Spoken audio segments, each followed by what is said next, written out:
Iarmid ar tahirna danol nefa a curfuin kunshina sturin ar ganifra agus Mícheál gras a Verona orin canida hort can creaca onas garucha hosofer ar nila vrihir agus ar nila ganif fasta agus kurtriata creach no free tri Christ ar dearna.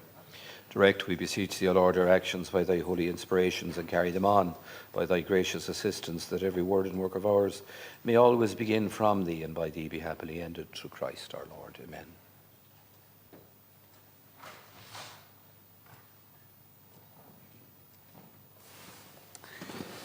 We'll now take leaders' questions under Standing Order 36. But members, just as before we came in, we heard the sad news that the legendary, iconic figure Mícheál Muircheartaigh has died, and I think the leaders will want to avail of an opportunity to pay tribute. So we'll add a minute to each leader's slot for that purpose. I know everybody in the House wants to extend to his family our deepest sympathy. He's somebody who touched the lives of people the length and breadth of this country. He wasn't just the voice of the Gaelic Athletic Association. He epitomised the very spirit of that organisation. His love for the Irish language was unparalleled, and in later life we all knew him to be a fantastic campaigner for active retired people, and there's no doubt about it, he was active right up to the end. So our first question comes from Deputy MaryLouMcDonald, and then back to you, Taoiseach. Thank you, Ceann Comhairle. And can I firstly, as you have said, extend our deepest sympathy to the family, friends, loved ones of Mícheál Muircheartaigh, a man who, it is fair to say, can only be described as a legend of Irish life, the voice of the GAA, and what a tonal voice he had. I think his voice will forever be associated with long, hot afternoons of a summer and the hopes and expectations of so many. A very proud Kerry man, an ambassador of the kingdom, but of everything also that is great about being Irish. So we're so sorry to hear of his passing. He lived, as they say, to a good age, and he certainly was the most active of the active retired. But I suppose it's always the finality of a person's passing, of death, that stops us all in our tracks. And I know people across Ireland and indeed across the world will now lament the passing of a very great Irishman, but also record the great gift that he was to all of us. So we extend our sympathies as Arieste Garev Anam Dealish. People across the country are reeling at the news, Taoiseach, of a vicious, brutal assault on a young woman on the streets of Limerick City. An attack committed by a member of the Defence Forces, an attack that was filmed, posted on social media and bragged about. A harrowing assault that's the worst nightmare of every woman in this country. The victim of this assault, Natasha O'Brien, came forward and sought justice. And in good faith, she put herself in the hands of the state. She relived the distress of her assault in Garda statements and in court. She believed in justice. And she wanted to ensure that her assailant would not be free to walk the streets again and would not pose a danger to other women. But I have to say, very shockingly, the assailant was handed down a 3-year suspended sentence. Shockingly, he is free to walk the streets again. Shockingly, the Defence Forces described him as exemplary, courteous, professional, and disciplined as a soldier. And Natasha herself has asked the question, what message does this send to perpetrators? Because while Cathal Crotty is now free to go about his life, she feels trapped in the traumatic aftermath of what was an appalling crime. And she now tries to pick up the pieces and rebuild her life. And Natasha is here with us in the public gallery this afternoon, Taoiseach, just so as you know.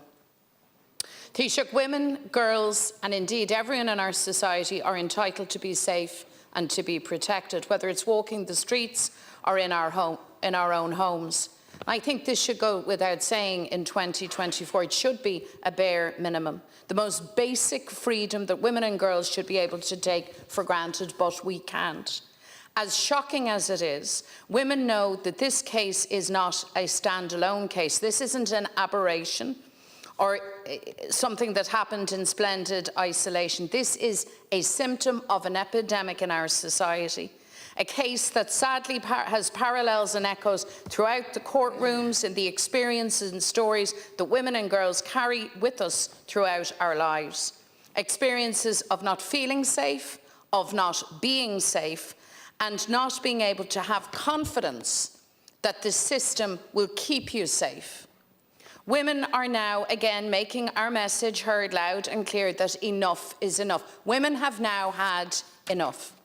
The reality is, in modern Ireland, violence against women and girls remains far too common. Just last week, the Women's Aid report recorded a record number of reports of gender-based violence, more than 40,000 disclosures of abuse in 2023. That's the highest in their 50-year history. So as a society, we can't accept anything other than zero tolerance for this appalling violence on the street, in relationships or in families. Zero tolerance for the culture, too, that facilitates this violence. There is an epidemic of violence against women and a culture that facilitates it. Cathal Crotty wasn't on his own when he attacked Natasha. He had male friends with him at the time. They failed to intervene. Thankfully, another man did. Let me say that, and thanks to him. There has to be zero tolerance for violence against women in our defence forces. Yesterday, the Tribunal of Inquiry into Abuse, Violence and Harassment of the Women of Honour opened. That tribunal came about because the women affected took a stand. They took a stand against the defence forces, and yet this culture, it seems, continues. So we have a judicial system, a defence forces, a political system and a society that is failing to confront violence against women, and that fails us all. So we need urgent action, Taoiseach, to address this epidemic of violence against women across society so that there is truly a zero tolerance for such crimes.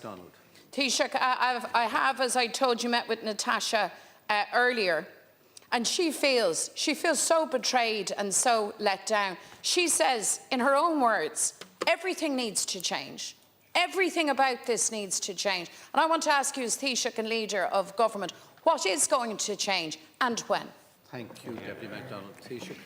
Well, thanks very much, Cairns, about your invitation. I want to begin by acknowledging the passing of Mícheál and Muircheartaigh, and it's with the heaviest of hearts that today I, like people across this country, learnt of his death.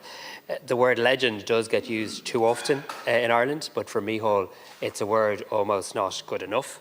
His voice, his colour, his excitement, his love of sport, his turn of phrase were often as exhilarating as the action that he was describing on the pitch as the audience held its breath for what Mícheál would now say next. He also had a humour that you simply could not learn. Teddy McCarthy to Mick McCarthy, no relation. Mick McCarthy back to Teddy McCarthy, still no relation. For a generation of the Irish diaspora, Mícheál was also a treasured link. He was the voice of home as they listened to GAA right across the world. In person, he was always a gentleman to his fingertips, and he filled a room with a quiet and dignified aura. And I join with members across this House and people across this country in saying, may he rest in peace. Deputy MacDonald, there's often moments that we don't agree in this House. On this, I agree with you 100%. And this is an issue that I will work with you, and I will work with everybody across this House and everybody across Irish society and with the Minister for Justice to get to where we need to get to and where we clearly aren't in Ireland in terms of a zero tolerance approach to domestic, sexual and gender-based violence. Because you are right, and I've called this out before, there is an epidemic in this country when it comes to gender-based violence. Our programme for government calls that out too. And I want you to know, and more importantly, I want women across this country to know, I'm no less disgusted than anyone else in Ireland in relation to this situation. And there's lots that I'd like to say about court cases, and as you know, Cairns, based on the rules of this House and the separation of powers, I'm constrained in what I can say. Other than to say this, that it is possible that the legal process may not be finished in this individual case. And it is a statement of fact in a broad sense in a broad sense, that it's open to the DPP to appeal any sentence. And I believe there's a time period for which that can happen. I thank Natasha O'Brien for joining us here today. I do want to meet with you, and I do need to wait for the legal proceeding window to close, but I will meet you, as will the Minister for Justice, because we want to hear from you. We want to work with you. And you have shown incredible bravery for speaking up and speaking out. And the fact that you were horrifically attacked at the time when you yourself were standing up against homophobia is really a testament to your character and adds to the sense of brutality that you encountered. Can I also say this? When it comes to our defence forces, I'm very proud of many of the men and women who serve in our defence forces. We all are. They serve with distinction at home and abroad. We all agree with that across this House. But we are all aware that the defence forces can be brought into disrepute by the actions of a small number. But it also runs the risk of being brought into disrepute by the inaction of others. There is a very simple question that we must know the answer to. How many other people are in the defence forces today who have a criminal conviction? I want to know that answer. The Taoiseach wants to know that answer. The Taoiseach has asked for a report on the matter. I believe the report's being compiled by the Chief of Staff. I believe it will be provided today. Because the regulations are very clear here in terms of what should happen in relation to the defence forces. And we need, every single person in this country needs to know that those regulations are followed and that they're applied. I also think there's very serious issues in relation to the regulation about a liaison officer attending the court. You asked me what needs to change. I think that seriously needs to be reviewed. I do think, and I say this sincerely, I do think Minister McEntee has placed a major focus on domestic, sexual and gender-based violence. She's worked with many of the organisations, including Women's Aid and others that you reference, and they too would acknowledge the level of work. And I can list off a number of the positive things that have happened in relation to the establishment of the first ever statutory agency called CUAN, with a statutory responsibility for coordinating and implementing our zero tolerance plan. The legislation we've passed together here in this House in terms of the maximum sentence of assault causing harm being increased from 5 years to 10 years, the publication of the Family Courts Bills, the Sex Offenders Amendment Act, standalone offences for stalking and non-fatal strangulation, the Sexual Violence Survey published by the CSO, a range of very high-impact campaigns to try and bring about that cultural change that you quite rightly implied about in terms of the actions and, again, inactions of men when they witness this sort of behaviour as well. And all of that is true, and all of that is work that I am pleased that has taken place, and that as an Oireachtas, as a people, I think we should be pleased has taken place. But none of that takes away from what happened to Natasha O'Brien, and none of that takes away from what we've witnessed in our country in recent days. So I want to assure you, and more importantly and respectfully, I want to assure the women of Ireland that zero tolerance is exactly where we need to get to, and exactly where we will work with you and others to make sure we arrive at that destination. Thank you, Taoiseach. Deputy McDonald. Well, Taoiseach, I'm very pleased to hear that you're willing to work with all of us, because Natasha said to me that the experience of the courtroom was more traumatic for her than even the attack itself. I find that a shocking. I find that a shocking scenario for a young woman in any era, but in a time of enlightenment where we all agree that we have an epidemic of violence against women, where we all agree that we have to adopt a zero-tolerance approach, and yet this is the lived experience of this woman. She said to me that the system, if I can paraphrase you, is ass about face. That the concern for the victim simply isn't there. And there is a problem, clearly. There clearly is a problem within our system when this young woman is told to be grateful for the fact that there was a guilty plea. I mean, really? What, 2 to take her down, 2 to knock her out? Concussed, a broken nose, a potential brain bleed, her whole life, the rug pulled from under, the trauma of that, her friend watching on, others around finding this to be a bit of crack and filming it and putting it on social media, and this guy gets a suspended sentence? Really? Thank you, Deputy. Really? The depths of this is so profound that this requires immediate action by all of us. By the way, Taoiseach, there are still 9 counties with no domestic violence shelter. You know this. So some progress has been made, but let's not delude ourselves. We are not in a good place in this scenario. And the question to you as Taoiseach, in respect of what you've described in the Defence Forces, we know there's at least one other case where somebody got a slap on the wrist and got sent off on their way. Thank you, Deputy. We're way over time now, please. And we know how profound these issues are. And we now need to see real leadership. We now need to see collective leadership, but there's a particular onus on you, Taoiseach, as leader of government in that regard. Yeah, there absolutely is, and it's one I take very seriously, and it's a responsibility I don't shirk from at all. I mean, just to try and touch on some of the issues you've raised, in the case of an enlisted member of the Defence Forces, I'm told that following a conviction where imprisonment or a suspended sentence is awarded and where an appeal has been heard or not submitted, the process for discharge commences upon receipt by the military authorities of the certificate of conviction. What does that mean? I mean, we need to actually start speaking in plain English here. If you have a criminal conviction, you have no right to be in our Defence Forces. Plain and simple. I need to know how many people in the Defence Forces have a criminal conviction and when are they leaving. And that is not too much for me as head of government to ask. It's not too much for the Taoiseach as our Minister for Defence, and I must acknowledge the excellent work that's been done by the Taoiseach in terms of actions to bring about that cultural change in the Defence Forces, including the establishment of the tribunal that you quite rightly referenced as well. I want to make the point in relation to the criminal justice aspects that Section 2 of the Criminal Justice Act 1993 does provide an important safeguard under which the DPP may appeal to the Court of Appeal to have a sentence reviewed if it appears that the sentence imposed in a case is in law unduly lenient. And let me say this. Nobody should in any way, shape or form suggest that Natasha should be in any way, shape or form grateful or have any sort of gratitude for coming forward and for seeking justice. Absolutely not. There are a number of changes underway in relation to judicial training, in relation to sentencing guidelines, in relation to preliminary trial hearings. But you're right. Sometimes we think we've come very far as a country. And then you know what? Something like this pops right up and we realise we haven't come nearly as far as we think we have. We've a lot more work to do in this area and our work continues. Taoiseach, Deputy MacDonald, I'm going to break with tradition. Thank you for coming here today. Natasha, thank you for giving us the opportunity to respond to the circumstances that you find yourself in.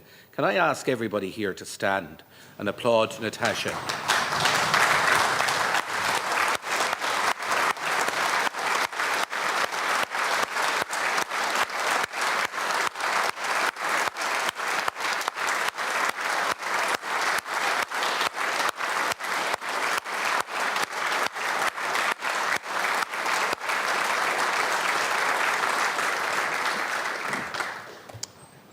We are on your side. Deputy Holly Cairns, please. Margaret Cairns, and at the outset, I also want to mark the death of a legend, Mícheál ó Muircheartaigh.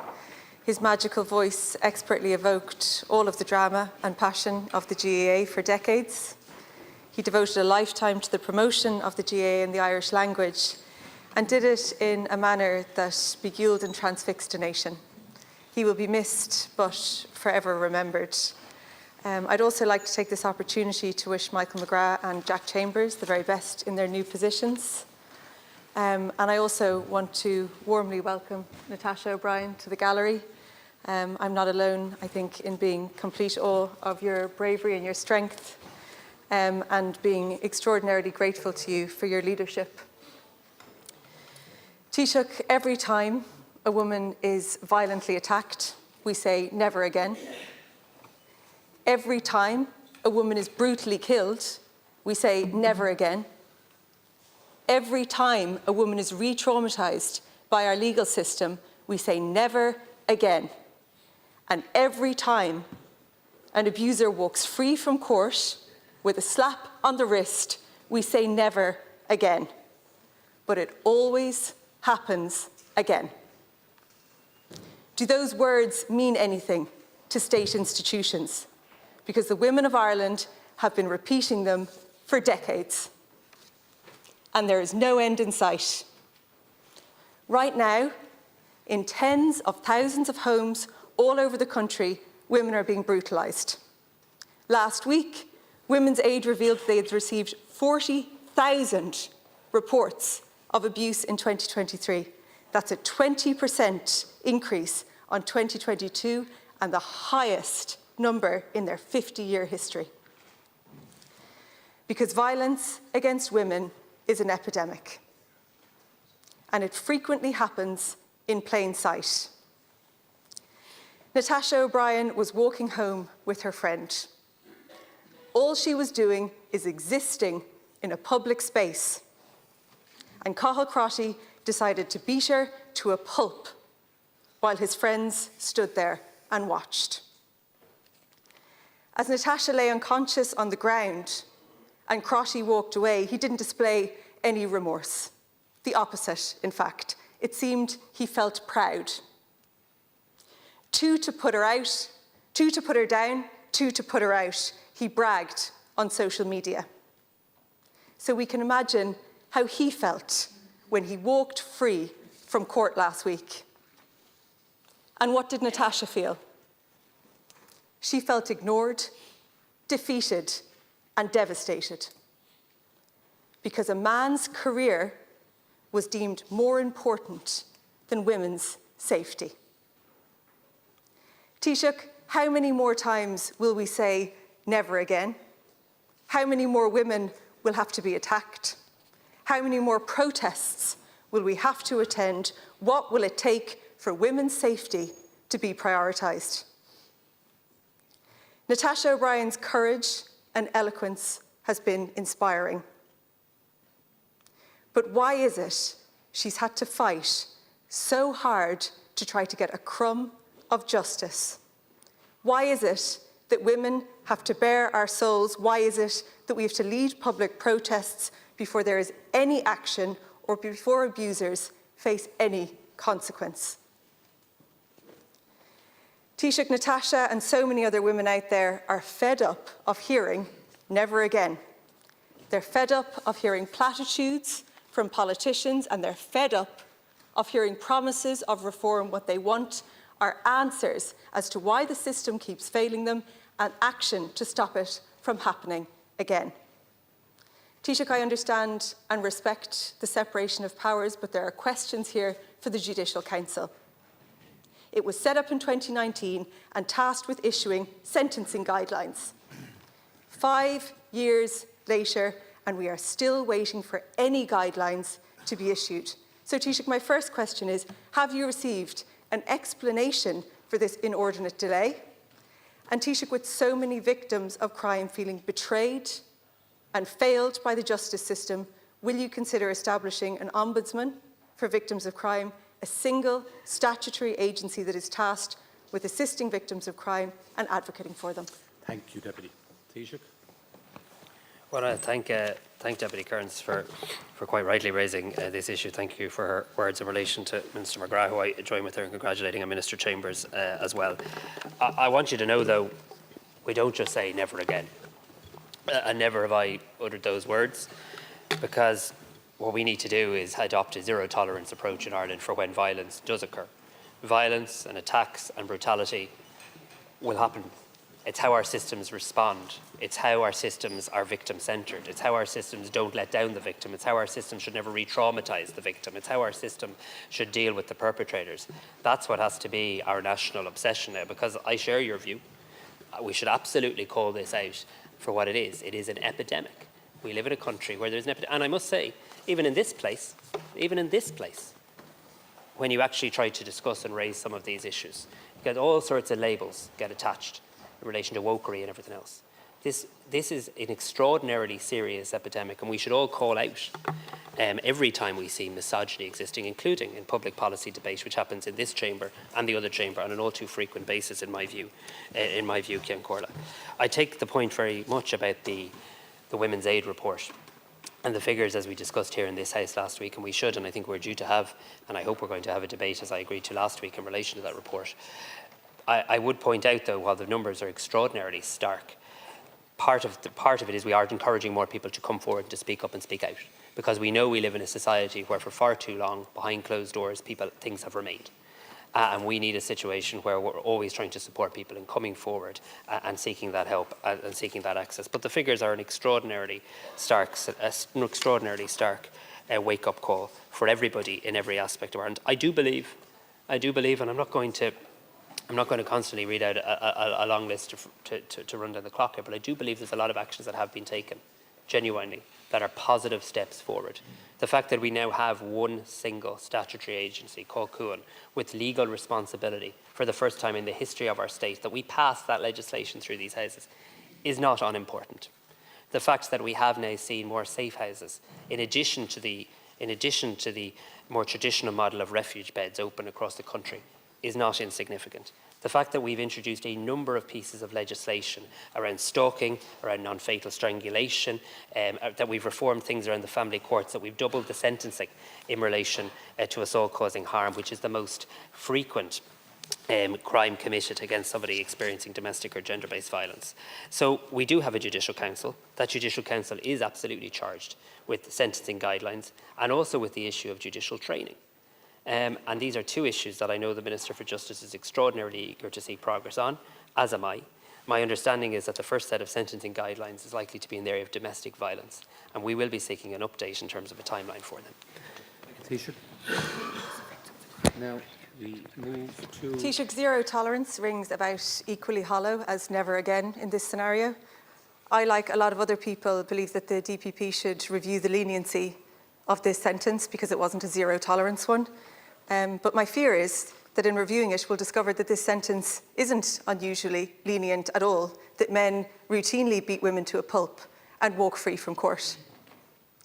Taoiseach, Natasha is now known and admired across the country, but she never wanted to be in this position, and she shouldn't be.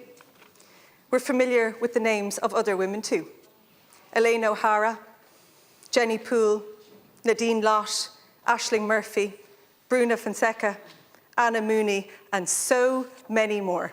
How many Taoiseach have stood there before and spoken about zero tolerance and promised change? And how many more women's names will we learn before any meaningful action is taken? How many more Taoiseach will stand there? Tackling gender-based violence is not easy, but an easy starting point should be victims feeling supported by the justice system. If you could respond to what I asked you in the opening in this reply, that would be really useful. You referenced the sentencing guidelines, but said we have them. We don't have them. Can we find out what the delay is? Can we get clarity on the weight of victim impact statements in terms of sentencing? Because it's difficult to see how this one was weighed in. And we need to know that perpetrators of abuse are not welcome in our defence forces. What are you going to ensure to ensure these things happen? Deputy Cairns, I'm absolutely furious with what's happened in this country, just to be very clear. And there's nobody in this House more disgusted than anybody else. Nobody. I'm not just a Taoiseach. I'm a father, my son, my husband. Everybody wants to live in a country with zero tolerance, and nobody suggests zero tolerance is some sort of slogan or platitude. Zero tolerance is the cultural change we need to bring about in this country.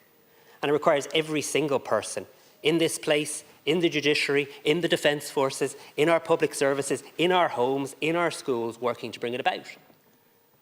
And I'm extremely proud of the work of the Minister for Justice, a minister who has applied herself to this more than any minister that's gone before her. And I've watched how she's done that.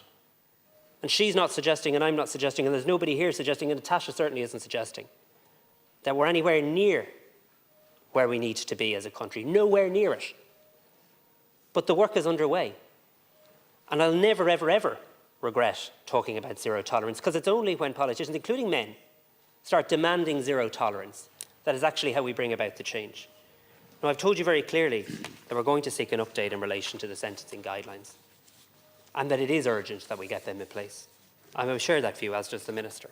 And in relation to the Defence Forces, I've also very clearly said, on the record of this House, that I think it is utterly unacceptable that I have to stand here as Taoiseach of this country and cannot answer the question, how many people with criminal convictions are in the Defence Forces today? That is not acceptable to me. It's not acceptable to the government. It shouldn't be acceptable to anyone in this House. And the Chief of Staff will provide the Taoiseach with the report answering that question, because if you're convicted of a criminal offence in the Defence Forces, get out of it. Thank you, Taoiseach. Deputy Verona Murphy, please. You, Count Corla, and at the outset I'd like to join my colleagues also and pass my condolences to the family of Mícheál and MaryLouMcDonald, born in Dingle in 1930. He was a man who was regarded as a hero of the country. I have family abroad who believe his voice is synonymous with home and all that is good about Ireland. I wish to pay my deepest respects on behalf of the people of Wexford that I represent to his wife Helena, to his family, and that he will be fondly remembered without a shadow of a doubt. He was often copied but never equalled. Areshdev Gorevanam Dilish.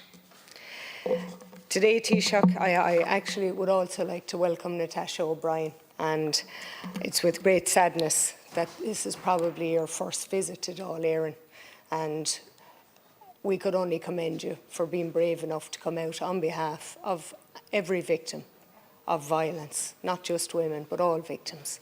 So thank you. Taoiseach, today I want to bring to your attention the story of John, who gave us his experience as a landlord on Liveline yesterday. Essentially, John's story is one of extreme unfairness. He and his family are a victim of a rogue tenant whom he rented his one and only rental property to in January of 2023. By November of 2023, the tenant stopped paying rent, refused the landlord any access to his own property. John started the process of ending the tenancy as the tenant was not responding to any form of contact. There are 6 steps to be carried out as depicted on the RTB website, and none of which the tenant engaged in. During the waiting period for a hearing date for the dispute resolution process, John discovers that not only does the tenant owe him up to €14,000 in rent arrears, but that they're subletting his property on the Airbnb website for the past number of months. Airbnb refused to engage with him, and as he was not the host customer. Now, he is very aggrieved at this, and you can imagine it's indeed rubbing salt into the wound of a £14,000 debt or euro debt. John did everything by the book and eventually was at the stage where he could apply to the RTB for a hearing date, which took 6 months. With the rogue tenant who didn't even turn up who only turned up but offered no mitigating factors. The bottom line, Taoiseach, is that John followed the whole of the legal process. He engaged a letting agent whom was a small business that he endorsed as a landlord. He paid his tax. He did everything by the book by putting the lease through the RTB and paying for that.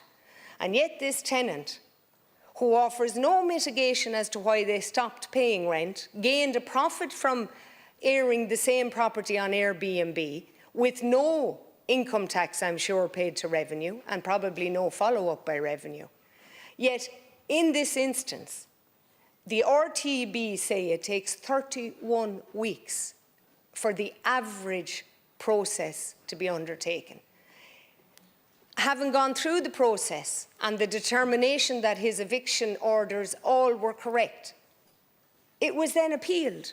Even though there were no mitigating factors by the tenant, it was appealed. That process ended 7 weeks ago, and 7 weeks ago to today, no determination order has been received by the landlord, and the tenant is still in situ. He's told that when it is received, the tenant will be given 2 weeks' notice to vacate the property, in which case, if they don't, John's only recourse is to go to the courts to have the order enforced.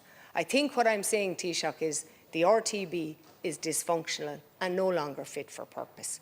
We have a property that should be available to renters, that is putting a landlord who, in his own testimony, says once he retrieves his property, he will sell it. He will no longer be a landlord.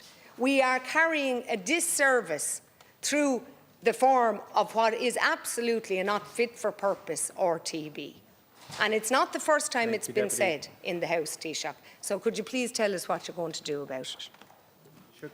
Well, thanks very much. At the outset, I just want to say, I'm sorry for getting a bit passionate the last answer, but I think everybody in this House is just so angered, and I want to thank Deputy Cairns for raising the important issue. To Deputy Murphy, Thank you for highlighting this issue in relation to the Residential Tenancies Board. And I know you're highlighting a broader issue, but if you want to send on to my office the details of that case as an example of some of the what you describe as dysfunctionality being experienced by people using the RTB, I'm very happy to take a look at it and ask the Minister for Housing to take a look at it. I mean, it's really important when it comes to the rental market that we have a regulated market and that we have an organisation that can oversee that.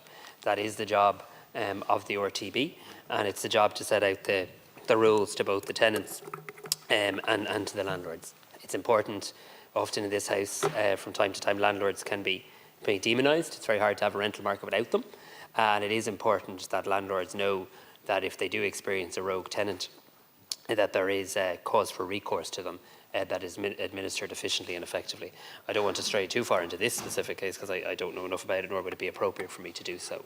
But I do believe there's clarity in relation to the rules and the structures of the RTB. You seem to have an experience that suggests that they're not applied or indeed take far too long.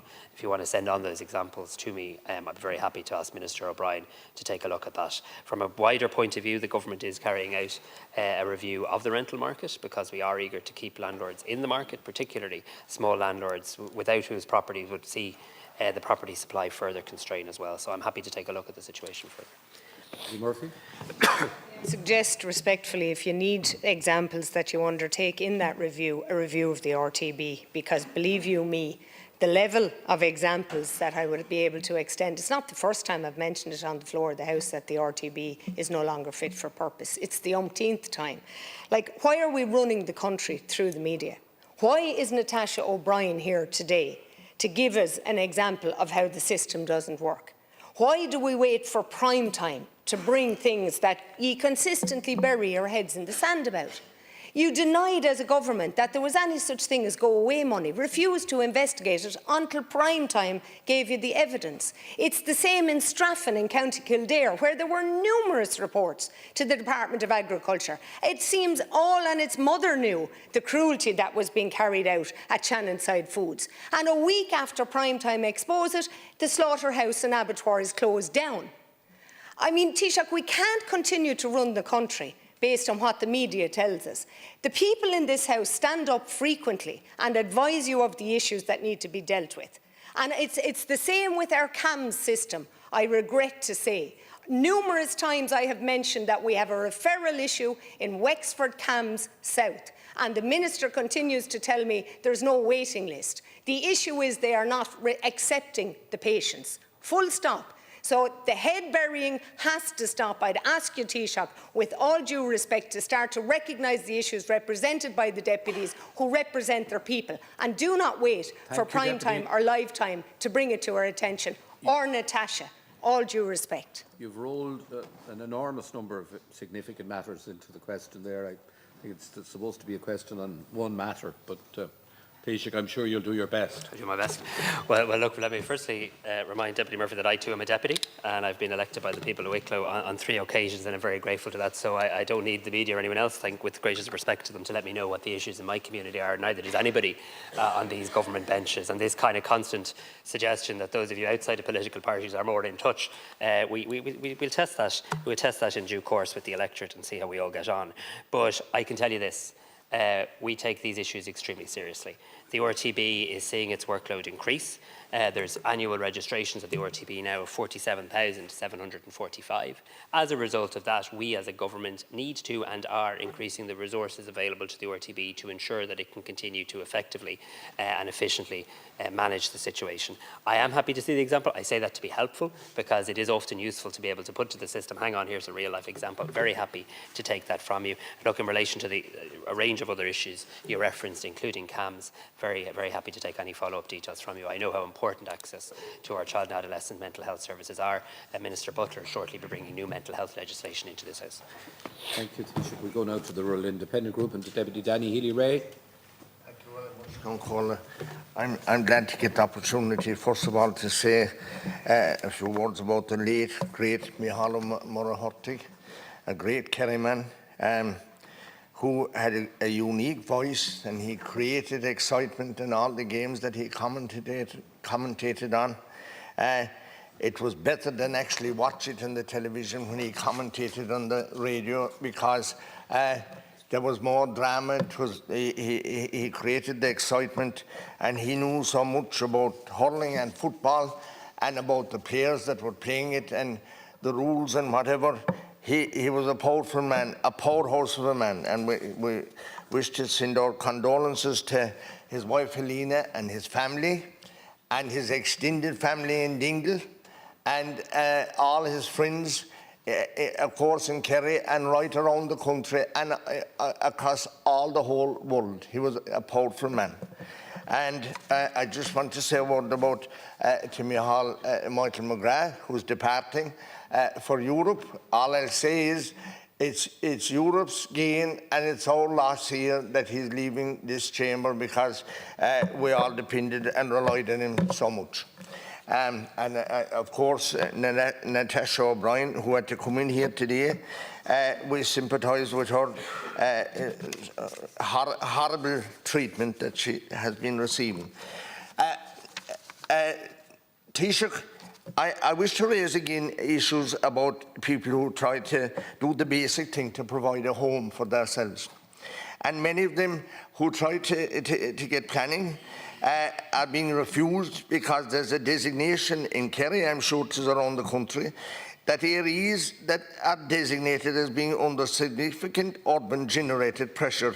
It's denying people building on an acre or two close to where they were bred, born and reared, as well as the people that is designed to stop of coming out from towns and cities. And outside Killarney, Killarney, 4 and 5 miles and 7 miles east of Killarney, a girl that wanted to build beside her father and mother won't get permission there, even though she's only half a mile away from where she got a site from where she was born and reared. I mean, the only people, and we're glad that they get it, is farmers' sons and daughters, but local people are being denied as well by this rule. And we don't begrudge the farmers because sons and daughters, because we need them to have a house the same as anyone else. So, and then the other issues. If you live along a national secondary or a national primary road, or you want to build a new house and come out, I've raised these issues before Minister Taoiseach several times. If you want to come out on a national primary road on an existing exit or entrance, you will be refused forthwith, and the same in the national secondary. We have 98 kilometres of national primary roads. We have 337 kilometres of national secondary roads. I believe we're more than many other counties.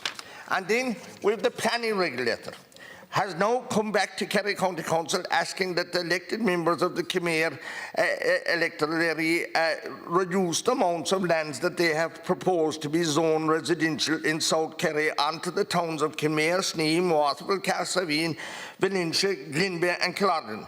I believe that the planning regulator is wrong, as if there is no competition in the market and lesser amount of lands are zoned available will mean that certain landowners will have a monopoly and can drive up the cost of a site or sites.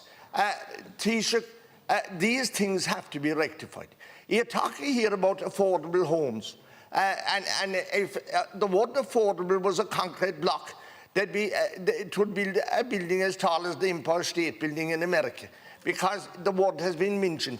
But these people have a site, and that they get from their parents or get locally, and it's affordable, and it gives them a start. We have to do something to give these people a chance. Right. The blockage that's there at the present time is hurting so many sons and daughters that want to get going. Taoiseach. Well, thanks very much, Ceann Comhairle, and thank you very much to Deputy Healy-Rae for raising this issue. And I must say, I very much enjoyed your tribute to Mícheál and Muircheartaigh, and I think that idea that listening to the match on the radio was more enjoyable than watching it on the television probably does capture the essence of many people's experience and memory. Look, thank you so much for raising this important issues. Look, I think everybody in this House, or certainly most people in this House, want to see a balanced approach to rural housing. You're pointing out to people who are doing their best to put a roof over the head of their family or their son or their daughter and provide for themselves. And you know, we need to see a situation where people are facilitated to try and build on their own land and also remain consistent to national spatial planning policy, and also things like access to services, sewers and other important facilities as well. Now, I'm aware, and you listed quite a number of places there in your constituency.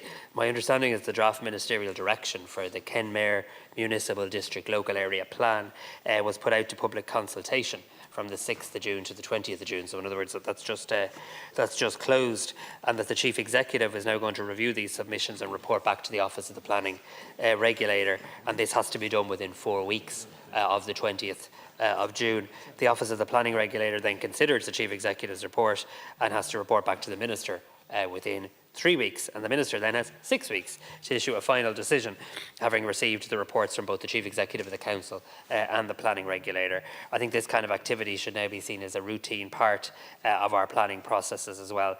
4 local area directions have issued so far this year, with final directions issued for Letterkenny, Castlebar and Athenry. So I'm sure the Deputy will agree, and he wouldn't ask me to intervene in that process that's ongoing, because it has just gone out to public consultation and has some way to go.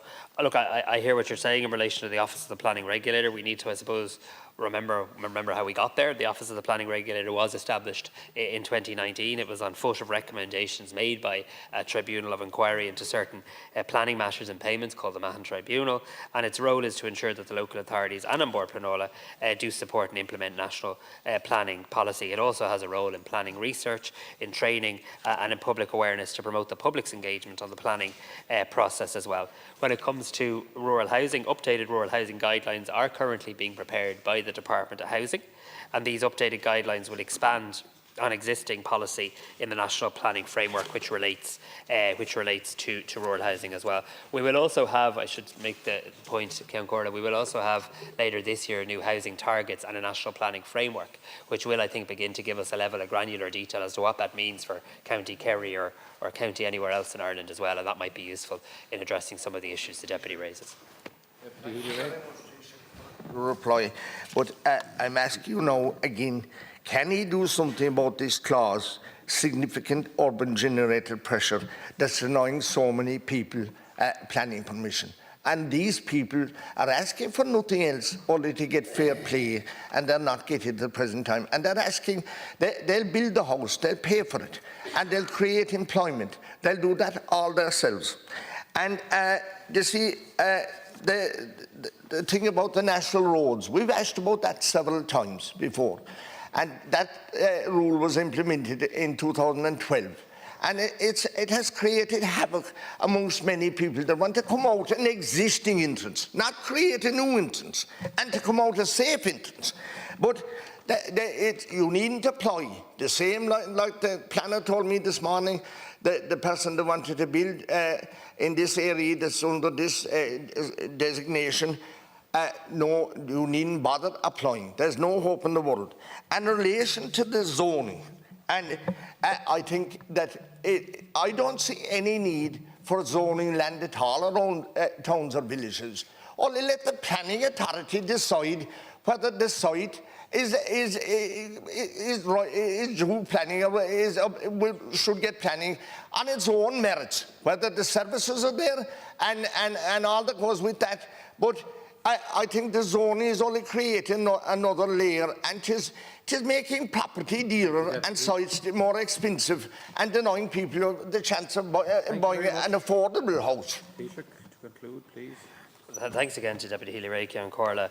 And look, what I'll ask is that the points you've made are fed into the consideration being given to the Minister for the updated rural housing guidelines, which are currently being prepared by the Department of Housing. The draft rural housing guidelines do set out the relevant planning criteria to be applied in local authority development plans for rural housing, and that's based on the high-level policy framework set out by the National Planning Framework. We will have a new National Planning Framework later this year as well. And in relation then to the other issues specific to Kenmare, obviously that local area plan now will go through the various processes that I outlined in my earlier answer. So I hope those two processes, both the rural housing guidelines and indeed the Kenmare Municipal District Local Area Plan, can address some of the issues that you've brought to the Dáil today. very much, Taoiseach. That concludes leaders' questions. We've run over time, but